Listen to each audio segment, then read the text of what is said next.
When the BSU hockey team plays at home, there's a couple of ways to watch it. The best way, of course, is to go there in person. I mean, after all, that's the best way to see it. You get full 3D from your eyes and surround, the original. Sometimes you just can't make it, and there's another way to watch it, and that's through Lakeland Television, and they broadcast it in high definition. We sit in our chair, we have a soft drink or a hard drink or cold or hot, whatever. We push a button, and there's the entire hockey game in high definition. Now, there's a lot of work that goes into this. Nobody that I know of has had any idea of what goes on in the background. About 3 o'clock in the afternoon, the center is basically quiet, except for some staff members coming in to get set for the game and get the booths ready for the visitors. Something else happens at 3 o'clock in the afternoon. When the bleachers are empty and everybody's working behind the scenes somewhere, Lakeland Television sends in a crew to set up the equipment so we can watch the event. It's no little job. So we're going to take you through what the setup is like for Lakeland Television so we can watch the game at home. It's 4 o'clock in the afternoon and the game starts at 7:30. In the media suites, Chief Engineer for Lakeland Television, Tom Lembrick, his 2 sons that are cameramen, Jonathan and Doug, are now setting up the cameras in the main booth where they do the narration at. There's a little practicing going on in the meantime. A lot of cables have to be run, and 3 cameras have to be set up here and a 4th camera on the floor. I want you to watch and see what goes on so we have some idea of the work involved so we can sit back and watch it on television.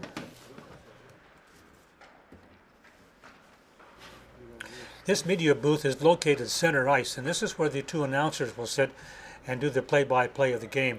There has to be a camera installed in the corner, peripheral equipment.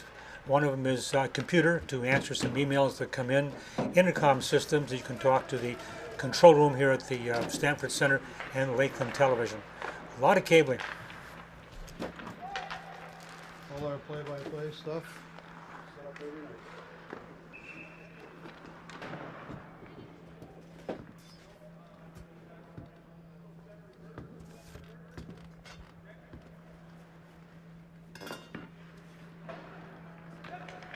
A lot of little pieces. Oh yeah, lots of pieces, put it all together. So when you're done with the game, everything's got to be repackaged and taken away? Yep. It's not a secure area, so we have to put it all away every night. Well, I'm using the shotgun mic, so that's why I'm loud, because you can't hear me behind. Yep.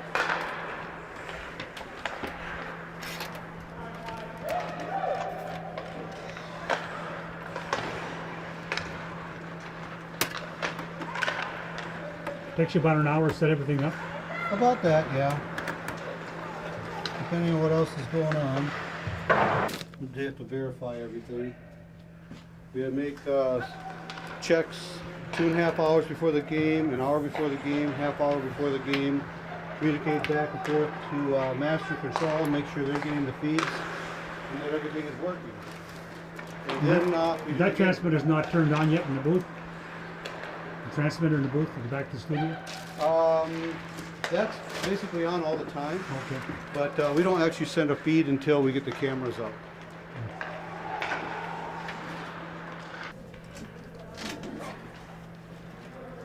I don't think I have any spares. This is for broadcast, this little transmitter here? What is this? This is just a play-by-play headset amplifier. Okay. Intercom system then. Well, it's so that they can hear each other, talk to each other. Plus, we also insert audio from the master control so that we can talk directly to the play-by-play people, get right into their ear. Gotcha. We also have a computer that we hook up so that they can see current stats on the... That computer gets fed from where? Just in-house. It actually connects to the internet so that we can get current stats from BSU, and also we have viewers' comments, they can email directly in to us Okay. so that we can answer any questions on air. People. You can go to the outside source and get information quickly. Yep. People actually email in questions? Oh yeah. Yeah, live during the game we'll get people that'll ask us questions about certain players or why they made that call. And How did they know they could get in here with email? well, we advertise it on air. Okay. That this is our email address to if you want to ask a question. The announcer? Okay. Yep. Well, it's kind of cool. Yeah.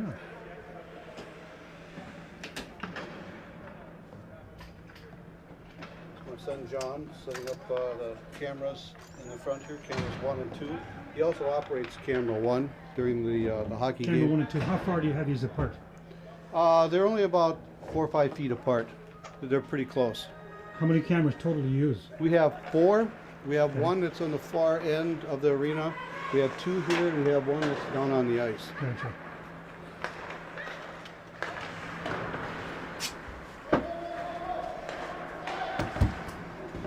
That looks heavy. How much you weigh? Any idea? 10 pounds? About 10, 15 pounds. Most of it looks like weight's coming from the frame. It's got a sturdier frame for mounting on the tripod.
Who's your backup, Tom, if you can't make it? You get sick or something. Okay. John or Doug. John's worked with me for about 2 years now doing all the setup. So he's pretty much familiar with how everything goes. And then we do all the teardown too after the game is done. And all the troubleshooting. Once the game starts, John will be on camera 1. Doug will be over on camera 3, and I'll be in the production room. Usually I shade cameras during the show and do any troubleshooting.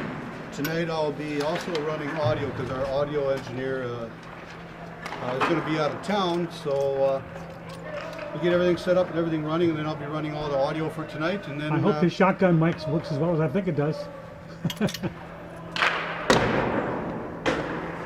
So it'll be a busy night tonight.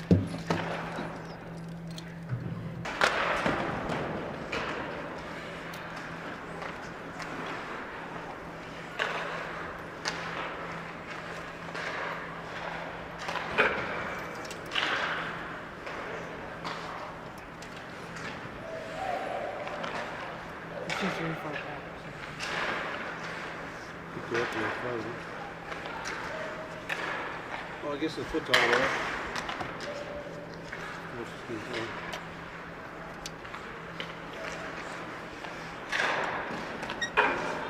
This camera, we also take a direct HD feed out of it and feed it directly over to BSU's computers for their replay for the hockey team.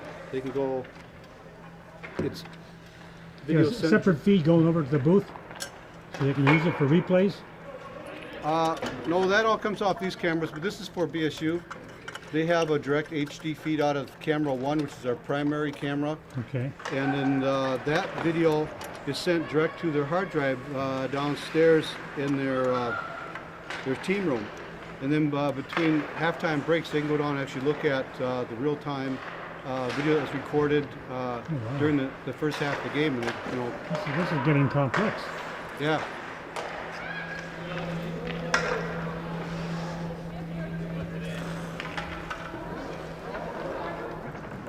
It's a custom case we had made for their cameras because the cameras are about.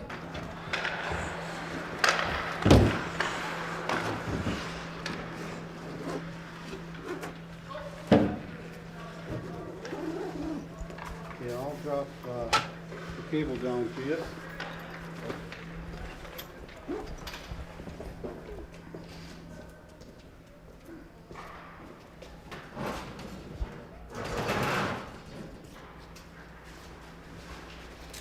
There's a hole to drop the cable down?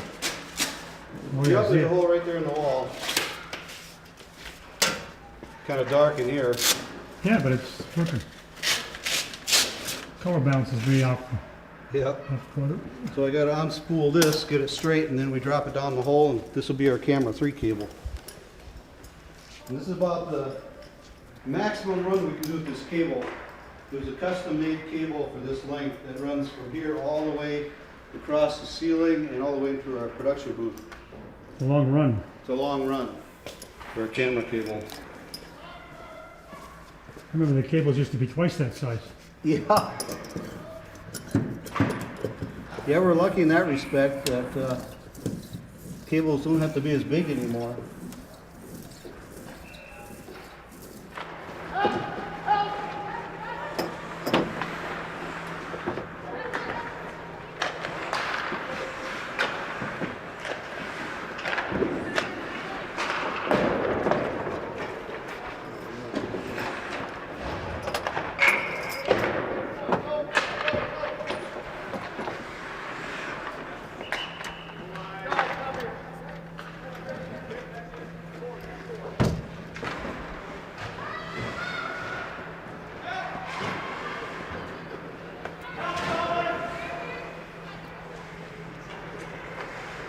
Okay.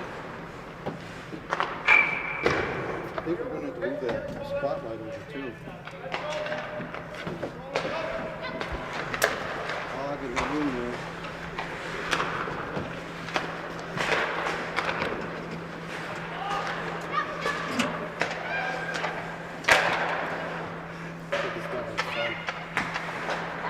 It's okay? Yeah, that'll be fine. That's all.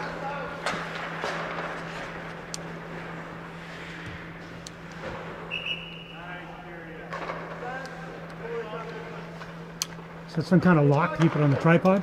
Yeah, locks the sliding mount. Okay. We have to adjust it so that it's in balance, Oh, so sure. that it's not too top heavy or too back heavy. But once we get the handles, everything on, then we adjust the balance for the camera. Okay. Put your grips on there. Cable hooked up. A lot of pieces to this whole thing to make it work. Then we have to go through and verify that everything is working correctly before the show. If you have a camera that goes south, that's it. Yeah, we're done for then. But we've been lucky that everything's been working pretty well.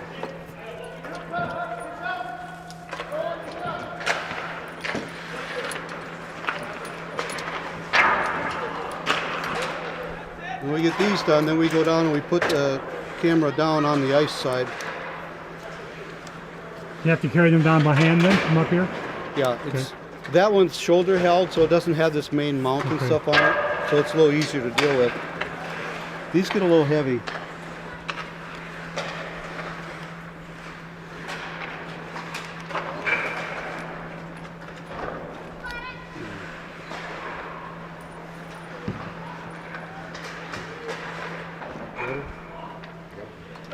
Okay.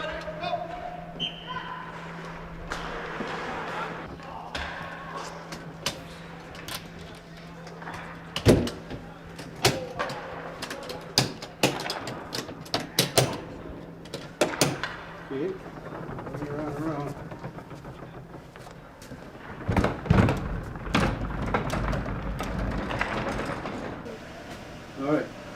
So I gotta get my key, and then we gotta go down and do camera 4.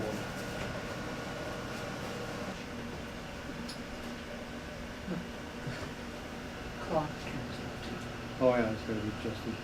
So that's, you know, how it's usually set. Yeah, so you can see the time and then the two scores. Yep. The Cool. shots. All right, we'll go down and get camera 4 put on the ice.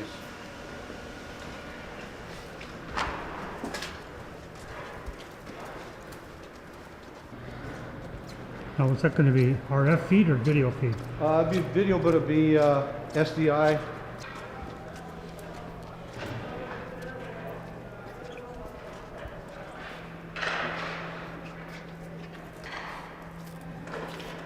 I keep my cable locked up there. No, that's the box. Is that box put there? Is that box put there just for your camera cable? Yeah, I installed the cable, and we ran the cable drop down the ceiling and all the way across the floors and everything coming this way. How'd you know where to get it through the wall? Hunt and find. It took a while. Well, we had one of the guys from the Sanford Center here that knew the prints and layout for everything.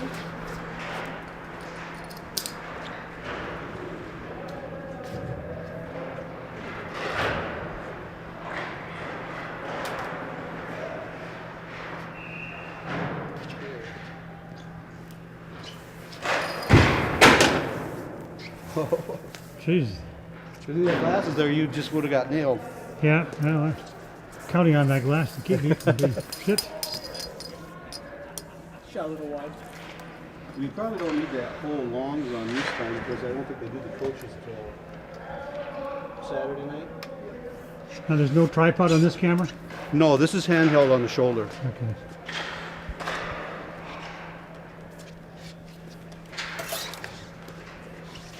And we Velcro it on the handle here so that it's secure, doesn't flop around. We don't have too much tension on the connector itself. So this helps pretty good keeping tension on the handle. Keep it good and tight. And you plug in the headset and away we go. Make sure I pull it out quick.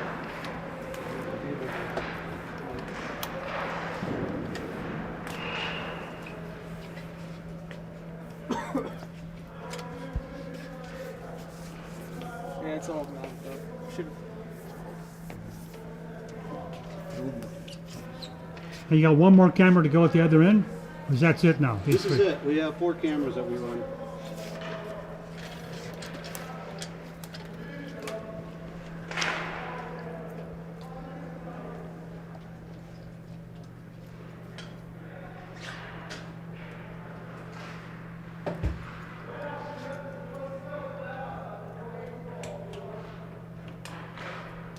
And on Saturday night, we do an interview with the coach after the last game, so we run the camera clear down to the penalty booth area. This camera here? Yeah. So we'll pull out more cable tomorrow night so we can pull the camera all the way down there and then they'll handhold it as they do the interview.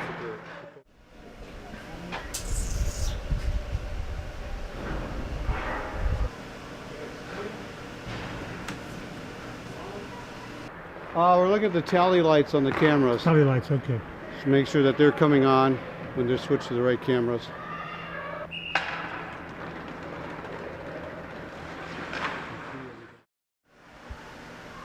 Sanford Center calling Dave Sievert in production. Are you there, Dave? Just verifying intercom.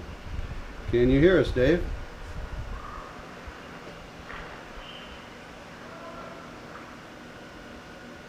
It's not there yet. You have to call him by phone first? You might have to. Depends if he's not in master control right by the intercom box, he won't Right. hear us. What was the problem with the intercom? There's a switch connection over in master control, so I had to go back to the station and put the switch in the right direction, and then we verified levels and reset the levels with the intercom here. Okay. So we're good now. Everything's working. I gotta check my encoder phone lines. You ever wonder who controls that big video screen at the center of the ice? Pictures on all four sides and picture running around the bottom, and the PA system. Well, this is done in the control room. What is this booth called, Bob? This is the control room for the video board. So Video board meaning what? that would be the scoreboard, the center hung video board, sorry, and the ring underneath it. This is where we put people on kiss cam. On what cam? Kiss cam. Kiss cam. No. Is there a definition for kiss cam? Well, you can take it for what it is. I'll take it the way it is. Okay. How many people are working in this booth during a normal hockey game? We have a audio operator, a line producer, a graphics playback operator, director TD, a replay operator, and we have 3 camera people and utility. Where does the video go from the cameras you have running?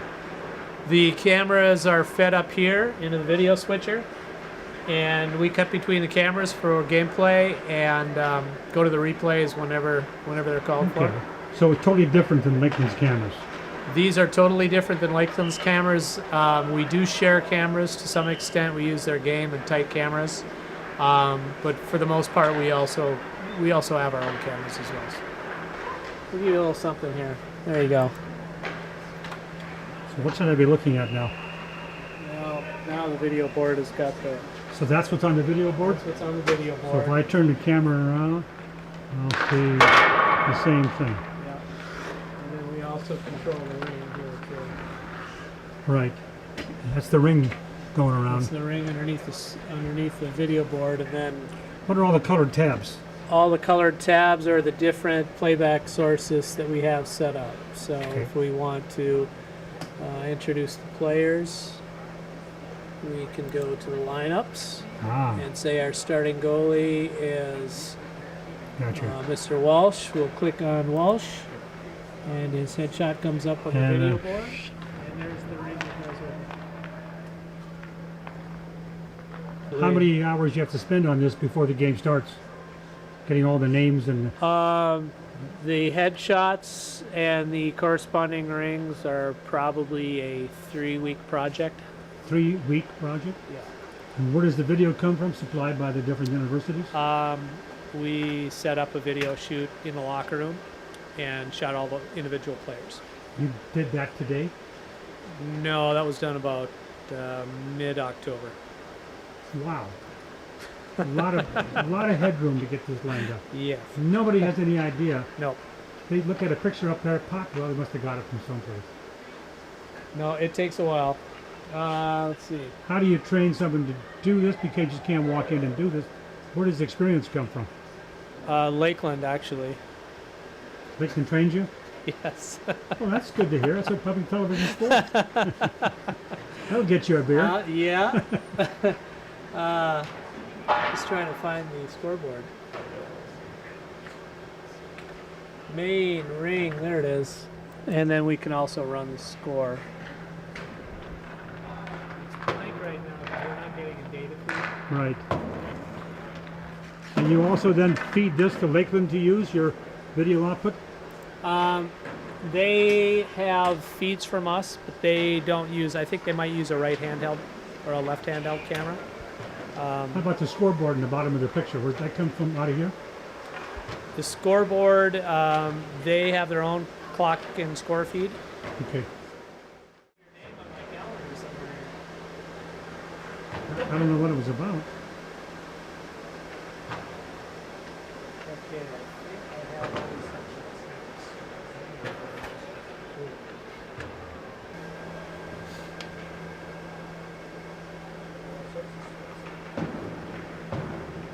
All right.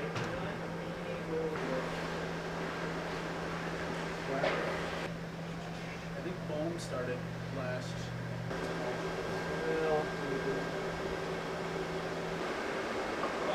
Clark, are you all good with that? Yeah.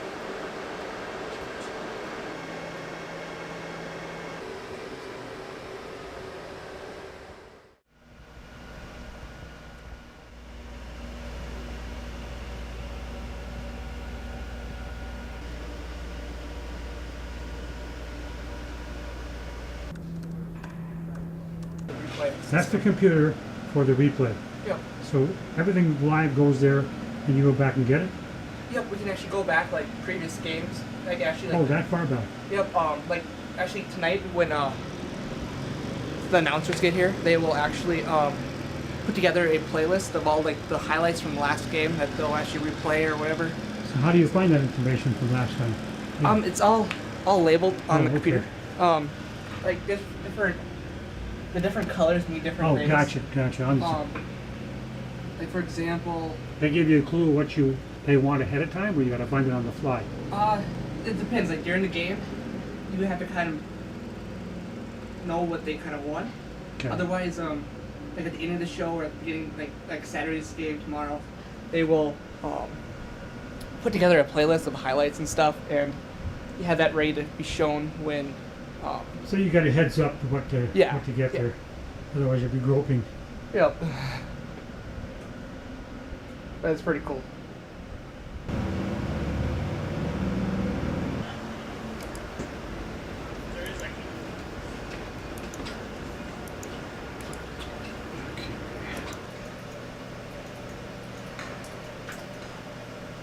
Thomas, what am I looking at? This is the CG program. What program? The CG, it puts out character generation onto our channels. Is that the stuff, the information we see on the bottom part of the screen? This here, yes. Okay. This is what we put out. No, this is what we put out on the screen. This image right here, and that goes up, and then they can add it to the live picture if the director so well chooses. How do you know what's supposed to go up? Well, it's basically my job. I gotta put the right information up there. It's the beginning. I gotta put up the score.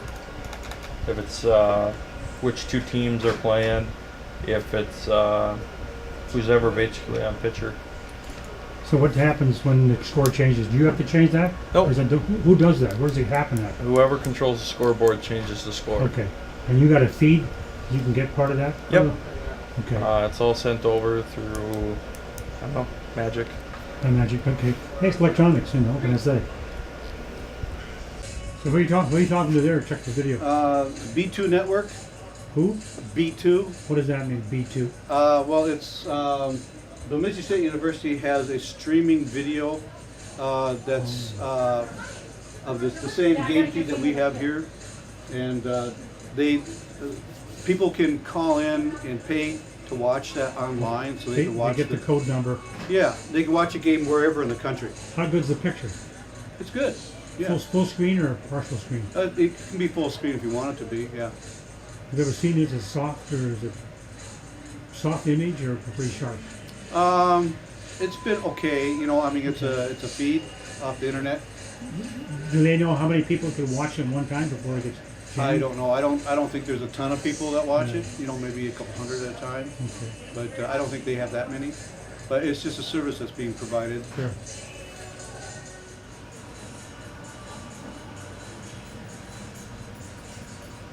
You're pushing a lot of knobs besides white balance. What else are you doing? This is the iris control for the cameras. Okay.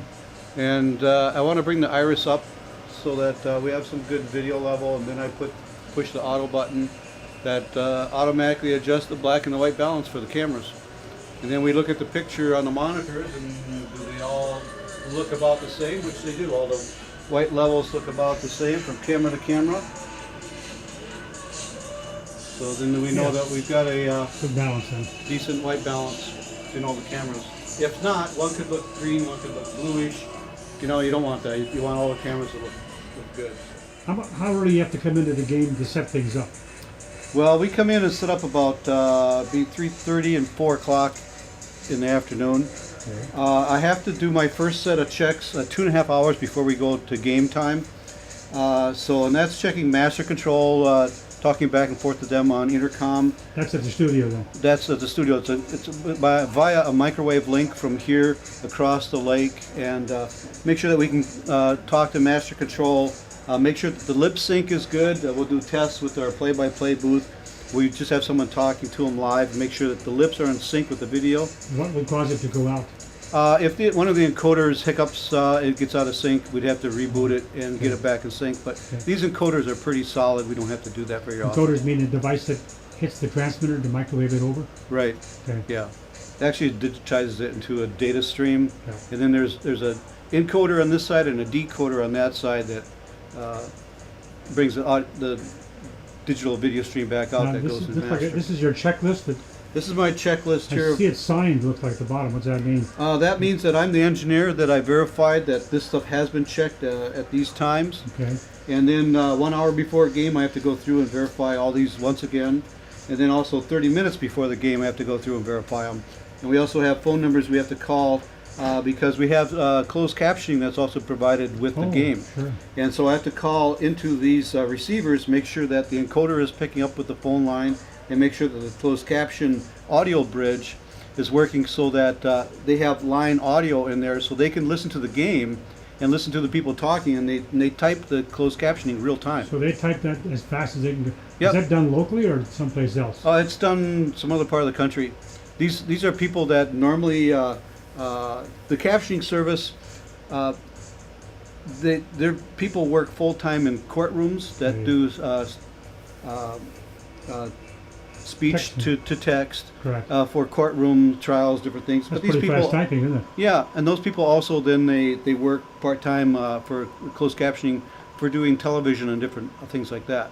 So it's pretty interesting how it's all done. But again, we have to verify that everything is there, so when they're ready to do a live show, that we have a good connection with them, they can hear everything, and that their closed captioning is working, because we'll be looking at an off-air monitor for our off-air signal, verifying that captioning is really there. And that's part of my job too as engineers, to make sure that all these things are working prior to the game, because if there's a problem during the game, usually we're tied up doing other things. We can't really get away unless I can get some other body to come in and run audio or do something else while I go and try and hunt down a problem. But I want to hunt down problems now Sure. and not during the game. So you're here quite a bit early. Now this checklist is probably as difficult as an airliner's. You missed one thing. Well, you've it's got not a 747, but it's important that we'll have a lot of people viewing this at one time, and to make sure that everything is correct and ready to go on air. So by the time it's game time and we go live, I know everything's been checked out and everything's good. Things, of course, can always happen spur of the moment. You never can predict 100% what's going to happen, but majority of the time, if we take the time now to verify things, we can cure any problems that happen before we go live. Ever have a power hiccup? We have had things like that happen, yes. We have had different things where we actually, our encoder has hiccuped and everything got out of sync, or the video got real slow and jerky, and it got to the point it would almost stop. So then we'd have to actually reboot things live on air, and it would take 30 seconds for it to shut completely off and come back on, so it'd be 30 seconds of nothing on air. And that makes people pretty nervous that are watching the show. Well, nobody has the idea how much work is behind this.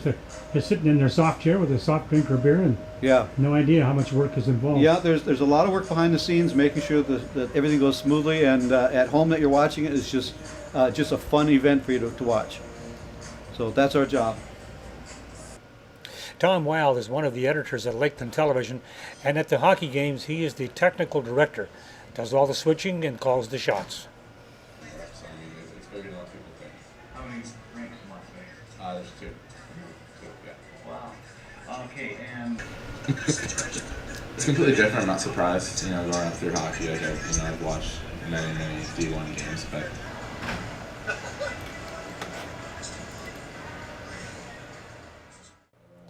This is the staff meeting held in the control room at the Stanford Center to make sure everything's ready to go. Jeff Hanks, program director for Lakeland Television, runs this meeting.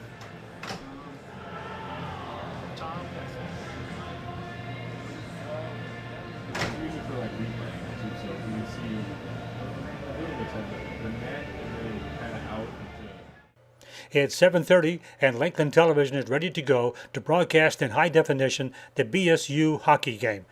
Now you know what it takes to get it on the air. Meantime, back at Lakeland Television's studio at the BSU, they're getting ready for the 10 o'clock news. Of course, it won't be at 10 o'clock when the news goes on. It'll go on when the game is finished. I think you should know there's a great deal of technology involved here and skilled people in a very cramped space. At some future time, Lakeland Television hopes to be moving to a new facility located near the Stanford Center. I want you to see what goes on just to get the news to us here in Bemidji. These three ladies, volunteers from BSU, help at the 10 o'clock news every night. 2 in the control room and 1 runs the 3 cameras. Even though space is limited here at Lakeland Television, one of the things that really impresses me, having been in broadcasting for 30 years, is how Lakeland Television stays on top of things with the latest technology. Now, I know there's some more equipment that could come in, but there just isn't any space to put it. Plus, there was a heating problem at one time, which may have been taken care of by now. Lakeland Television is the only station we have within 200 miles. I think the nearest station is Fargo. They have a station in Brainerd, but that's also Lakeland Television. When the new building fundraising comes to an end and there's enough money to build a new facility, the news, weather, and sports won't have to be in this cramped studio, along with cooking shows and whatever else. I hope you have a better idea now of what's involved in setting up the television equipment to broadcast the hockey game at the Stamford Center and the local news, weather, and sports. This is just a small part of behind the scenes. There's a great deal of preparation work involved throughout the day of programming the computers that play the programs that you and I watch. And this doesn't even cover the paperwork that goes on to keep Lakeland Television going. Well, I'm basically interested in the technical end, and I thought you'd like to see what takes place. Let's just watch, and you'll have some idea of what goes on behind the scenes for Lakeland Television. Recipes range from starters to dessert. Looking at higher in the upper 40s. 17-0. Fourth quarter, Totino strikes again. LaPanta gonna hit Lance Bennett. He's gonna go down the sidelines, makes a great catch. 4 for 5 from 3-point range against Colorado Springs on Friday. On Saturday, consistent because last year you had 2 good games or you had 1 good game one night. Member in the community and the beloved. And live auction. The funds raised for the Minnesota Timberwolves guard Brandon Boyd has confidence down there. Wonderful. Well, enjoy the rest of your night. We'll see you all tomorrow.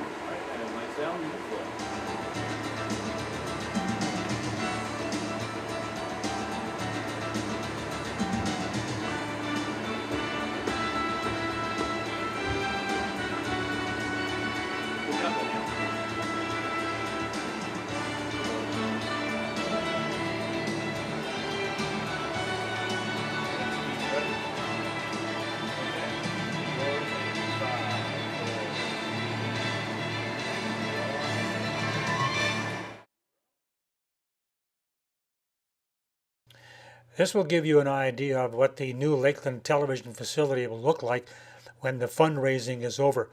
The location will be near the Stamford Event Center on the south end of town. The new facility will allow room for years to come for advanced technology that we don't even know about yet.